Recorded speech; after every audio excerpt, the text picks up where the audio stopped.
Hey beauties, welcome to Midday Motivation. I am Hope Knowles and I am here to get you motivated. If you have children or if you've ever been around kids, this generation, they don't watch TV the way we used to watch TV. Like I remember Thursday night, you sit down and you watch The Huxtables or A Different World or Martin and all of these different things.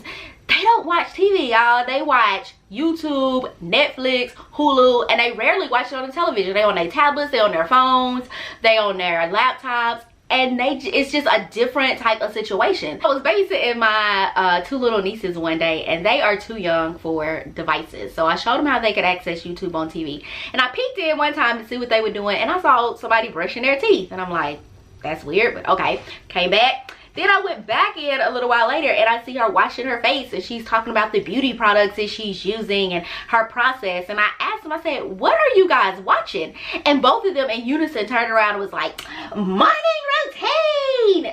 I said, okay. And so I was like, what is a morning routine? The 9-year-old. I said 9, yes. The 9-year-old was like, well, your morning routine is what you do to get dressed in the morning and how you get yourself together. Because if you don't have a morning routine, how are you going to set yourself up for success in life? And then the 4-year-old proceeds to be like, yeah, that's right. How are you going to get your day started without a morning routine? And I'm like, this is the Twilight Zone. These babies just said this. I was like, okay, y'all keep watching TV. And I went in the kitchen. But as I walked away, I was thinking, I was like, well, I got a morning routine. Big facts. I do have a morning routine. And I was like, wow, that is something that is actually necessary, a morning routine. And then I always have people asking me about a devotional life with God and how to start a devotional life with God. And mine is part of my morning routine. So today I want to share some tips on how to establish a morning routine as well as how to establish a devotional life with God. The thing I want you to realize is you can do your devotional anytime. The reason why I concentrate on doing your devotional in the morning is for most people, and there are exceptions to every rule. So I want to say for most, because this may absolutely not work for you. And if it doesn't, do what works for you. But for most people, first thing in the morning, your mind is the freshest. When going back to studying successful people, a lot of millionaire and billionaire business owners, they don't go into their office when they first wake up in the morning. They actually stay home the first few hours of the morning, but that's when they make their most important decisions. And they'll do it from home because they don't want to be interrupted, because they understand with that is when their mind is most alert. So the crucial decisions that they need to make, they make them first thing in the morning. Because think about it, you've just woken up, you're refreshed, your mind is refreshed, it's nice and rested. So that's when you can make those critical decisions. Mark Zuckerberg, actually, if you watch him, he wears the same thing most of the time. It's jeans and a t-shirt. And another scientific fact is your brain can only make so many decisions in a day. And he knows this. And so because he knows this, he said he doesn't want to waste a decision on what he's going to wear. He instead wears the same thing every day so that decision can be allocated somewhere else. And that's just another reason why that whole morning freshness is important. The second tip I want to give you with a devotional life is it's not that deep. It is not that deep. Think KISS. Keep it simple, sweetie. Like, just keep it simple. It's not that deep. And a lot of times people try to make it be so deep, this big thing, and you don't stress yourself out doing that. Get you a simple devotional and start there. You have to start somewhere, so just get you a devotional. If you don't know what devotional to get, if you know someone that has a great devotional life, ask them for suggestions. Also, all of my videos on YouTube have actually have in the description devotionals that you can use. It's a 3-minute devotional. There's a 52 weeks with Jesus devotional, and I was talking to my girlfriends about that today, and I can tell y'all the 52 weeks devotional actually was instrumental in me discovering Jesus to be my best friend. Like, he became my best friend through reading 52 weeks with Jesus. I was able to know him as the man. I was able to know him as God in human form. I was just able to appreciate the sacrifice that he gave to us, because when you think about the crucifixion, a lot of times we forget that the miracles that Jesus was performing, he did those pre-crucifixion. So he was raising people from the dead before he was crucified. He was healing the blind before he was crucified, which means he had the power to prevent that from happening. He chose to allow that to happen because he loved us so much. It's Valentine's season and rom-coms are big. I love a good rom-com. And you hear these lines where it's like, you're to die for, or the love songs, you're to die for. Well, he didn't say it, he did it. He said each and every one of us were to die for. So that devotional really helped me appreciate that and get into that. Is to take baby steps and to do it with grace. Grace is super important. We are so hard on ourselves, and especially women. Like, we are our own worst critic. So I want you to take baby steps. If you are not a morning person, if you do not get up in the morning at all, then don't be like, I'm about to get up 30 minutes early 5 days a week and have this amazing devotional and prayer life, because you're probably setting yourself up for failure. And when you fail, you get disappointed, and when you get disappointed, you often quit. So I don't want you to set yourself up for failure in that way. I want you to be realistic and be smart. If you truly are struggling, like really struggling to get up out the bed, maybe make a commitment to get up 5 minutes early, and maybe do that 2 days a week starting out. So for me, when I used to go into the office, Fridays was like my best traffic day. Nobody was on the road. I could leave out a good 20-30 minutes later than normal and still get to work early. So instead of sleeping in that extra 30 minutes, maybe you'll only sleep in 15 minutes and get up and do some devotional before you go out. Same things on Saturdays. A lot of times people are off on Saturdays and you can sleep later. So maybe you'll commit to doing a devotional on a Saturday morning. Because the more time you spend with God, the more time you're going to want to spend with Him. So as you start this devotional life, even though you're starting out small, it's going to increase because you're going to notice a change from the inside out. You're going to start liking the way that you feel. And the fourth tip I have for you is preparation is key. Like, you have to be prepared, and preparation begins the day before. Do your meal prep. Like when I used to go into the office, or when I do have to go into the office, I take my food with me. I try not to spend money eating out. It's not healthy and it's expensive and it's a waste of time. So I cook, but I cook a couple days a week. And instead of putting stuff in Tupperware and then having to put it in individual Tupperware, I put it in like the meal containers.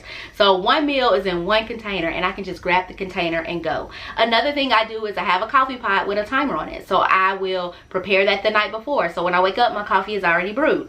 My mug that I put my coffee in, I actually put the creamer in there, I put the sugar in there, and I sit in the refrigerator. So all I gotta do in the morning, grab the mug out, pour the coffee in there, and I'm good to go. My water bottle, I fill it with ice and water, sit that Yeti cup in the refrigerator. In the morning, I can grab it and go.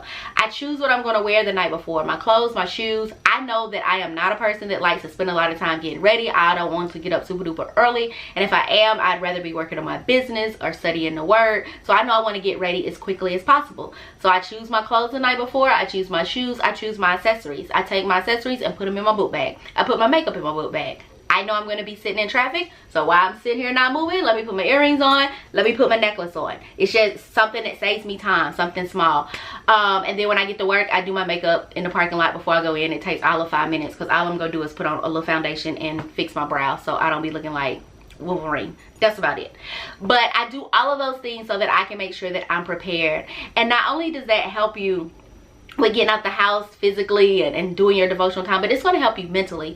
If you can think about like whenever you're rushing and you're just trying to get yourself together, it is so stressful. Like your heart rate is probably racing, your blood pressure would probably be up if it was tested. When you get somewhere early and you got extra time, like you just more calm, you're more chill, and it's great. Now, with these tips that I've given you for establishing your morning routine, I want you to make sure that you do not, under any circumstances, no matter what, have any excuses.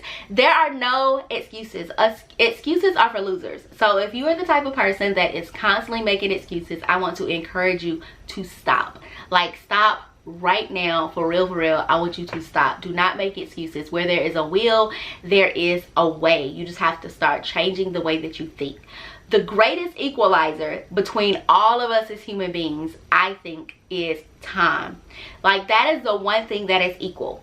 That no matter where you from, where you live, what race you are, what sex, what your economic status is, what your health status is, the one thing that we all have in common is that we have the exact same amount of time every single day to decide and make life be what we want it to be.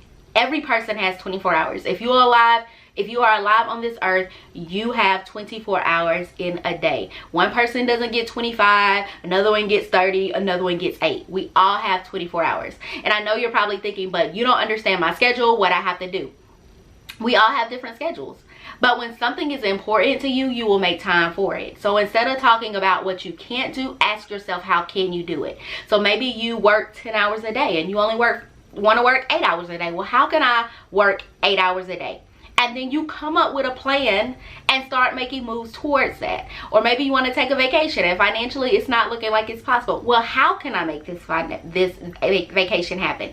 And then you decide. Like, I went years without going on vacation. I can't afford it. And last year, one of the things I committed to at the beginning of the year is that I was going to travel more. So what I started doing is making a plan. And I traveled a lot last year. I did a personal vacation by myself. I did a girls trip with my girlfriends to Miami. I went on a 7-night cruise, and then in between that I had other, I guess, mini vacations because I had speaking assignments that I would go on, and I would sometimes go in a day early or stay a day over, and I would get extra time that way, where people would pay me to come out and speak, or pay my theater department that I'm over to come out and perform. So I had other travel opportunities within that as well, business, and I was able to mix in a little personal with the business. But it was because I made up my mind and I had a commitment to do that. But we all have 24 hours, and you just have to make sure that you are doing what you need to do with those 24 hours. You got 24 hours. We all have 24 hours. We make no excuses whatsoever. It is the greatest equalizer. And I was trying to think of what else on this earth could we all be equal in, and I could not come up with anything. Like, at first I thought breathing, but when you look at breathing, different people have different lung capacities. Like my nephew, we've been praying for his healing. He's been struggling with heart issues, so he's not breathing. His heart is only functioning like 19%. My niece is walking through healing from bronchitis right now, so she's not breathing the most effectively. So that's not even equal. But the only thing that I can think of that is truly equal, that evens us out, is we all have 24 hours, and you've got to decide what you're going to do with those 24 hours. And just remember, when I say make no excuses, because there is nothing that you cannot do with Christ. Philippians 4:13 tells you, I can do all things through Christ who strengthens me. We know that the God's word is everlasting. It's never changing. So he is a God that cannot tell a lie. He is not man. So if it's written in his word, it is the truth. So if his word is telling you that you can do all things through Christ who strengthens you, we should never let the word can't come out of our mouths. That should be an abomination to our vocabulary. We should be able to tell ourselves, I can do anything. There is nothing on this planet that I cannot do. I've just got to figure a way out. Sometimes you've got to figure out how to do it. You've got to pray. You've got to have faith. You've got to put the steps and the work behind your faith, because faith without works is dead. But you most definitely can do it. And when you get that mentality, then you're able to walk in your purpose, with purpose, on purpose. You're able to achieve the greatness and the goodness that God has for you, and all these amazing plans that he has for you. That's when you're able to live that abundant life, and you're able to see prosperity come forth and manifest when you change your mindset. And it all starts up here, right up here. You have to change it. But if you do this morning routine, if you get your own morning routine and get it established, you're going to start seeing change and great things coming forth in your life. Now, midday motivation on March the 2nd, the dates are going to change. Right now, we are every Tuesday and Friday. On March 2nd, we will be migrating, and it is going to be on Mondays and Thursdays, and it will be at exactly 1:15. You will be able to count it, that you be able to look at your watch like this and be like, it's 1:15. It's time for midday motivation. Yep, it's going to hit. So make sure that you are subscribed to the channel. Make sure that you click the bell so you can still get the notifications whenever a new video is posted, because that's the only way that YouTube is going to do that. I know it's kind of weird. It seems like you subscribed twice. But if you hit subscribe and then you hit that bell, you'll get the notifications. So just keep that in mind, and I'll keep reminding you throughout the month that come March 2nd, midday motivation is going to be moving to Mondays and Thursdays. Yes. And if midday motivation is helping you, or any of the videos on the Crystal Clear Hope channel, I encourage you to share them. Share them with the people that you care about. Share it with the people you don't care about, because sometimes they may hear some stuff on here that make them act different, and then you may be able to tolerate them a whole lot better. Knowledge is power. It truly is. Also, make sure you are following me on Facebook, Instagram, and Twitter at Crystal Clear Hope. We're gonna have Black History Month facts for February. You get beauty tips. I give you DIYs. I give you motivation. Like, you can get your motivational life especially following me on Instagram. So just make sure that you are following me on those platforms. I love you so much. I will see you at the next midday motivation. I am Hope Knows, and you have a fabulous day on purpose because you're that dope. Yep.